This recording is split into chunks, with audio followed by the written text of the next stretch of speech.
नमस्कार, प्रणाम एंड जय हिंद मेरे साथियों। मेरा नाम निशांत कुमार है और आप देख रहे हैं एनकेपी प्रतियोगिता 2.0। तो आज आप लोगों के लिए हम नया सामान्य ज्ञान प्रश्न उत्तर तैयार करके लाए हैं। तो आज का सामान्य ज्ञान प्रश्न उत्तर बहुत ही महत्वपूर्ण होने वाला है, क्योंकि आज का जो सामान्य ज्ञान प्रश्न होगा वो नोबेल पुरस्कार से संबंधित होगा। तो आज का जो है आपका प्रथम प्रश्न आपके स्क्रीन पे आ चुका है। नोबेल पुरस्कार पाने वाले पहले भारतीय कौन थे? तो Chandrashekhar Venkat Raman, Mother Teresa, Rabindranath Tagore, Dan Shechtman. तो इसका जो सही उत्तर होगा, करेक्ट आंसर होगा जाकर के सी, रविंद्रनाथ टैगोर। आइए विश्लेषण देखते हैं। तो रविंद्रनाथ टैगोर नोबेल पुरस्कार पाने वाले पहले भारतीय थे। उन्होंने गीतांजलि गीत प्रस्तुत नामक कविता संग्रह के लिए 1913 ईस्वी में साहित्य में नोबेल पुरस्कार से सम्मानित किए गए थे। अगला प्रश्न आपकी स्क्रीन पे ये रहा। अर्थशास्त्र में के लिए नोबेल पुरस्कार 1967 में स्थापित किया गया था, लेकिन पहली बार में प्रदान किया गया था 1967 में, 1988 में, 1969 में, 1917 ईस्वी में। तो इसका जो सही उत्तर हो जाएगा करेक्ट आंसर विकल्प सी। आइए विश्लेषण की ओर प्रस्थान करते हैं। तो आज का विश्लेषण है, अर्थशास्त्र के लिए नोबेल पुरस्कार 1967 में शुरू किया गया था, लेकिन पहली बार 1969 में प्रदान किया गया था। अर्थशास्त्र में पहला पुरस्कार 1969 में रंगन प्रिस्टल और जॉन टिनबर्गेन को आर्थिक प्रक्रियाओं के विश्लेषण के लिए गतिशील मॉडल विकसित करने और लागू करने के लिए प्रदान किया गया था। अगला प्रश्न आपके स्क्रीन पे ये रहा। अर्जुन पुरस्कार निम्नलिखित में से किस क्षेत्र में दिया जाता है? साहित्य के क्षेत्र में, शिक्षा के क्षेत्र में, संगीत के क्षेत्र में या खेल के संबंध में?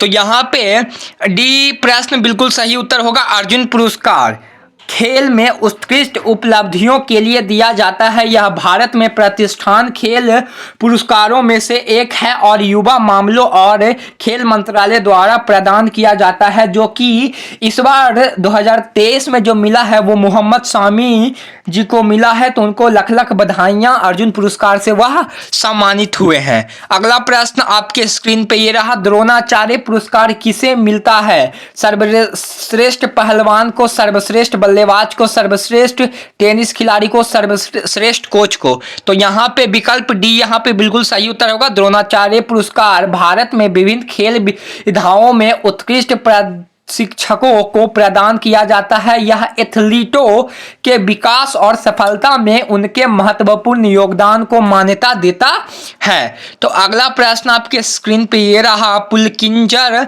पुरस्कार निम्नलिखित में से किस क्षेत्र को दिया जाता है? अखबार, पत्रकारिता, खेल को, राजनीति को, शिक्षा को? तो यहाँ पे विकल्प ए बिल्कुल सही उत्तर होगा, समाचार एवं पत्रकारिता। तो पुलकिंजर पुरस्कार सम्मान पत्रकारिता, साहित्य और संगीत संरचना से संबंधित विभिन्न श्रेणियों में प्रदान किया जाता है। यह विशेष रूप से खेल, राजनीति या शिक्षा के लिए नहीं दिया जाता है, बल्कि पत्रकारिता, साहित्य और कला में उपलब्धियों के लिए दिया जाता है। अगला प्रश्न, साहित्य पुरस्कार कौन सा है? द्रोणाचार्य पुरस्कार, आर.डी. बिड़ला पुरस्कार, जवाहरलाल नेहरू पुरस्कार, ज्ञानपीठ पुरस्कार? तो यहाँ पे विकल्प डी बिल्कुल सामान्य हो जाएगा। तो सामान्य साहित्य पुरस्कार खेल की किसी विशेष शैली के लिए विशिष्ट नहीं दिया जाता है। इनमें मैन बुकर पुरस्कार, प्लिजन पुरस्कार और राष्ट्रीय पुरस्कार शामिल है। सामान्य साहित्य पुरस्कार आमतौर पर प्रत्येक वर्ष कुछ चुनिंदा पुस्तकों को दिया जाता है, जो विभिन्न विषयों और शैलियों की एक विशिष्ट श्रृंखला पर केंद्रित होते हैं। अगला प्रश्न आपके स्क्रीन पे ये रहा। नोबेल पुरस्कार किसके लिए प्रस्तुत नहीं किए जाते हैं? भौतिकी, रासायनिक, साहित्य, संगीत? तो यहाँ पे विकल्प डी बिल्कुल सही उत्तर होगा। अगला पहले विश्लेषण को देख लेते हैं। तो सही उत्तर संगीत है। संगीत के क्षेत्र में नोबेल पुरस्कार नहीं दिए जाते हैं। प्रत्येक वर्ष 6 नोबेल पुरस्कार प्रदान किए जाते हैं। निम्नलिखित श्रेणियों में से प्रत्येक में एक साहित्य, भौतिकी, रासायनिक और शांति, अर्थशास्त्र और शारीरिक चिकित्सा और विज्ञान के क्षेत्र में पुरस्कार को वितरण किया जाता है। अगला प्रश्न, भारत रत्न की स्थापना किस वर्ष हुई थी? 1954 में, 1952 में, 1965 में, 1945 में। तो यहाँ पे विकल्प ए बिल्कुल सही उत्तर होगा। आइए व्याख्या की ओर प्रस्थान करते हैं। तो भारत रत्न देश का सर्वश्रेष्ठ या सर्वोच्चम नागरिक पुरस्कार है जो 1954 में शुरू किया गया था। जाति, व्यवसाय स्थिति या लिंग के भेदभाव के बिना कोई भी व्यवस्था इन पुरस्कारों के लिए प्राप्त किया जाता है। तो अगला प्रश्न आपकी स्क्रीन पे ये रहा, भारत रत्न के पहले प्राप्तकर्ता कौन थे? Doctor Rajendra Prasad, doctor Jawaharlal Nehru, Mahatma Gandhi, Indira Gandhi, doctor Radhakrishnan. तो यहाँ पे विकल्प ए बिल्कुल सही उत्तर होगा, डॉक्टर राधाकृष्णन। तो भारत रत्न के पहले प्राप्तकर्ता राजनेता श्री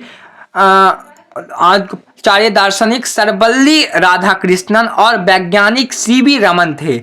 उन्होंने 1954 में सम्मानित किया गया था।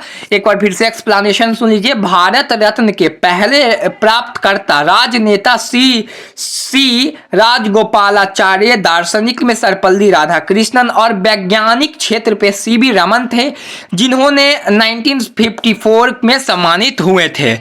अगला प्रश्न आपके स्क्रीन पे ये रहा, भारत का सर्वोच्च सैन्य सम्मान कौन सा है? परमवीर चक्र, वीर चक्र, महावीर चक्र, भारत रत्न। तो यहाँ पे जो ऑप्शन है उसका जो सही उत्तर होगा ए हो जाएगा विकल्प परमवीर चक्र। बीबीसी भारत का सर्वोच्च सैन्य सम्मान है जो युद्ध के दौरान वीरता के विशिष्ट कार्यों प्रदर्शित करने के लिए प्रदान किया जाता है, जो कि 26 जनवरी 1950 को, जिसे भारत के गणतंत्र दिवस के रूप में मनाया जाता है। पीबीसी को डॉक्टर द्वारा 15 अगस्त 1947 से पूर्व व्यापी प्रभाव से वीरता पदक के रूप में स्थापित किया गया था।